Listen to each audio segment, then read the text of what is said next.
আওয়ামী লীগকে আমরা নিষিদ্ধ করিনি, এমনকি তাদের রেজিস্ট্রেশন স্থগিত করা হয়নি, শুধুমাত্র তাদের কার্যক্রম স্থগিত করা হয়েছে। জাতিসংঘ সাধারণ পরিষদের অধিবেশনের ফাঁকে জিটিওকে দেওয়া এক সাক্ষাৎকারে এসব কথা বলেন প্রধান উপদেষ্টা ডক্টর ইউনূস।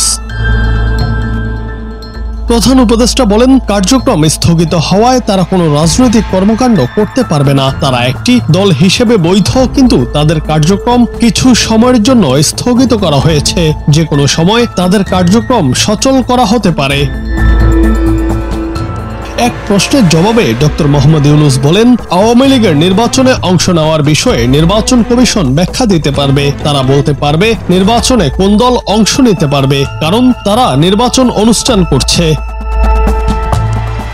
প্রধান উপদেষ্টা বলেন, আওয়ামী লীগের লাখ লাখ সমর্থক আছে, এটা আমি মানি না, তবে তাদের সমর্থক আছে। তাদের সমর্থকরা সাধারণ ভোটারের মতোই ভোট প্রদান করতে পারবে, তবে সেখানে শুধু আওয়ামী লীগের প্রতীক থাকবে না।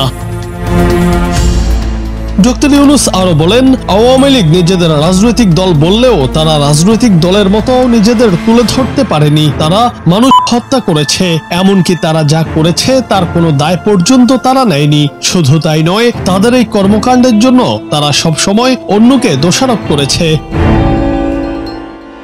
জাতীয় নির্বাচন বিলম্বের যৌক্তিকতা, রোহিঙ্গা সংকট ইত্যাদি বিষয়েও 29 সেপ্টেম্বর প্রকাশিত সেই সাক্ষাৎকারে উঠে আসে। জুনায়েদ আহমেদ, বাংলা টিভি।